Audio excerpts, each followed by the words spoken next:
Glenn Dyer, and you were watching a Dyer-Situation. Notice anything different? Why, yes. That person who just said that, my camera has changed. Finally, it is slightly better than before. Very slightly. Like, incredibly slightly. It'll be better. It's better, I trust me. Although I have noticed it has similar problems to the old pink camera, in that the sound is going to be quieter, so I'm going to have to speak up. And, excuse me, and it is a little darker, so I may have to adjust just that in editing. Jeez. So, yeah. I still have a way better camera. I don't know if you can see it. It's hanging on the wall, so I can't really take it down and show you, but much better quality camera here. Still need to find a way to get to connect to my computer. This is basically going to be the emergency camera. Like if I need to take a really quick shot of something, or you know, this thing craps out and I need to film a dire situation and I don't want to use the webcam.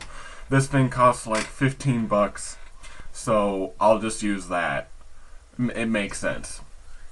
So, anyway, today I am watching SPECTRE, the sequel to, can I even call it that?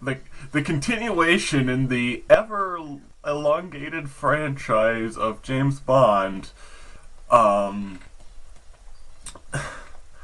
Let's see. Haven't seen any trailers again, but I haven't seen trailers in weeks. It's so wonderful. So I have no idea what to expect from this. You might remember my opinions on Skyfall.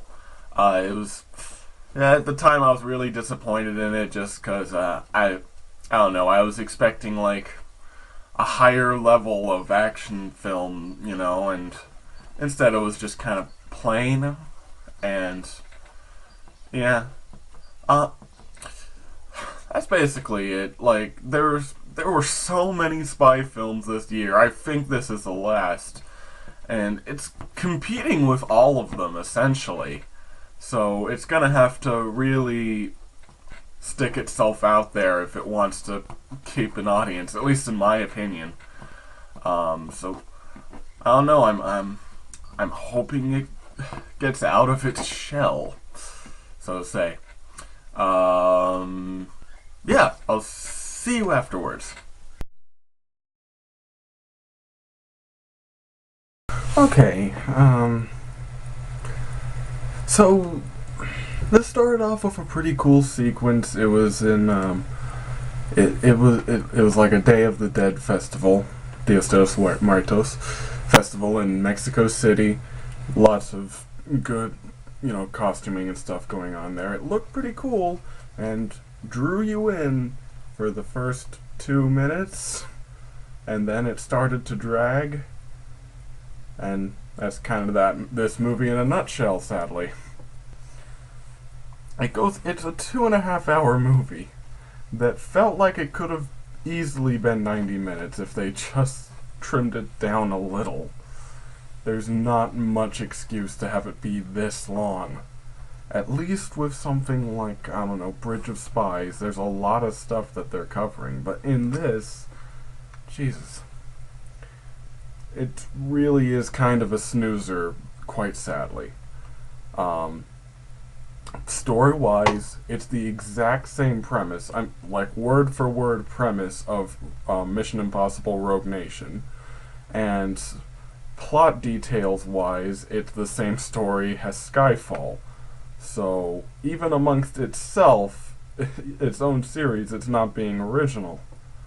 And I know this is a series with like 26 odd movies in there, but there's more than one plot in the world, right? They can vary it up in some way. Throughout the whole movie, you just don't care about what's happening to him. There's like moments here and there where you briefly briefly worry that he's gonna die. Like, there's this moment where they're actually drilling into his brain, but it doesn't lead anywhere, and it's kind of pointless.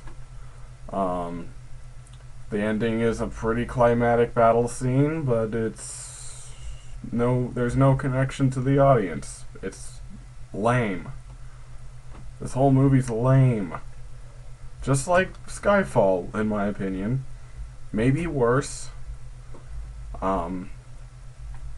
Yeah, this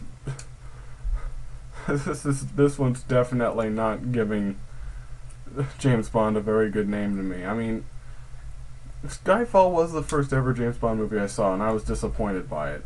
I later saw Goldfinger, and I liked that one. That was something cool. That was the kind of thing that the Kingsman was paying homage to. And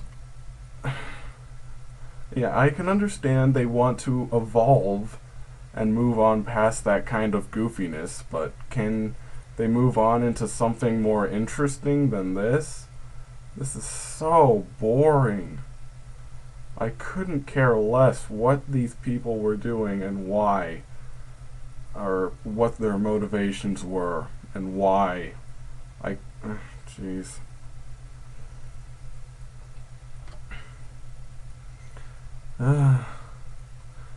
There's characters that are brought up that have like 30 minutes of exposition brought to them and are just kind of forgotten.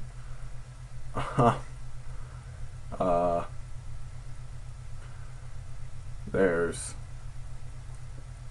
characters who I guess are from earlier movies who die off, and we don't get much context for it. So I guess unless you're a hardcore fan of the series, at least the Daniel Craig stuff, you'll get it. But even then, it's really shallow. I can't honestly say I recommend this to most people. Even in the audience, people like laughed a little at some of the jokes, but there was no involvement. Everyone was bored. It goes on way too long, and there's no connection, sadly. Of all the spy movies of the year, this one might actually be the worst. Unless I'm forgetting something, which I probably am. This might be the worst one, which is sad. And until next time, I'm Glenn Dyer, and you have been watching A Dire Situation.